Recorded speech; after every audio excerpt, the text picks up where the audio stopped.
dirige la chaire Grande Consommation à l'ESSEC depuis 7 ans.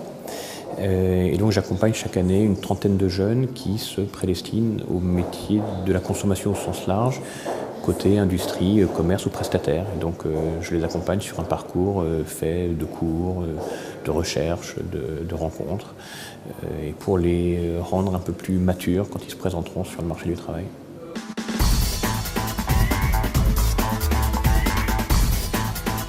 Alors, cette chaire a été créée il y a 30 ans, c'est la première chaire créée à l'ESSEC. Et elle a été créée dans un esprit paritaire entre l'industrie et le commerce pour faire prendre conscience à nos étudiants qui s'intéressent à ce monde de la consommation qu'il y a autant de pertinence à construire des parcours côté industrie que côté commerce.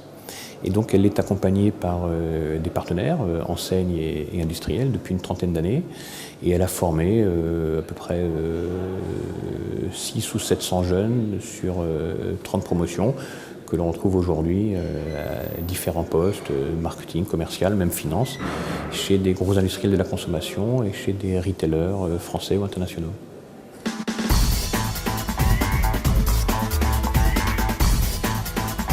Alors j'ai accepté d'être membre de ce comité de gouvernance parce que je trouve une pertinence forte dans le label. Vous savez que la chaire Grande Consommation est engagée depuis 5-6 ans sur une démarche très forte pour sensibiliser les jeunes que nous formons à la nécessaire prise en compte de préoccupations RSE. Donc on a intégré ça dans nos enseignements. Et donc toutes les initiatives qui peuvent conduire à une meilleure prise de conscience des industriels ou des commerçants à l'égard de démarches RSE, on a plutôt envie de les soutenir. Donc celle de la FEF, elle a plusieurs vertus. Un, elle est labellisée. Deuxièmement, elle a le soutien du retail, ce qui pour les fabricants de produits de consommation est plutôt vertueux. Et elle émane d'entrepreneurs, ce qui par nature est plutôt louable. Donc on a décidé de soutenir cette démarche, partant du principe que sur les sujets de RSE, il est plus simple de faire porter des messages par soit un tiers non engagé, soit un label, que de les porter tout seul, parce qu'il y a toujours une suspicion de.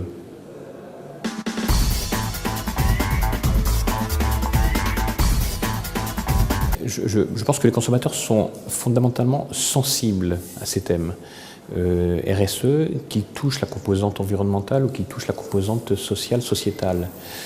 Le consommateur y est sensible, mais il est prudent. C'est-à-dire qu'il y a sûrement eu des abus, il y en a encore, et donc il y a une vertu pour le consommateur à être sécurisé par toute forme de label qui le rassurera sur le fait qu'il y a une vraie démarche responsable de la part des acteurs, et en l'occurrence de certains industriels du PGC. Donc pour les industriels, pour les fabricants qui obtiendront ce label, il y a cette première vertu de faire reconnaître par quelque part une force tierce la pertinence de leur démarche. Et deuxièmement, parce que vous savez qu'il y a 50 000 références dans un hypermarché, un consommateur il passe 3/4 d'heure, donc il ne peut pas tout voir. Et donc il y a un problème de repérage. Et surtout que les marques de PME ne sont pas forcément les mieux exposées. Ce ne sont pas elles qui sont en catalogue, ce ne sont pas elles qui sont en tête de gondole, elles sont en fond de rayon, parfois même pas à hauteur d'œil ou à hauteur de la main. Donc le consommateur a besoin de repérage. Et je pense que ce label permettra un repérage plus facile aux yeux du consommateur et lui permettra de se diriger plus facilement vers les références en question.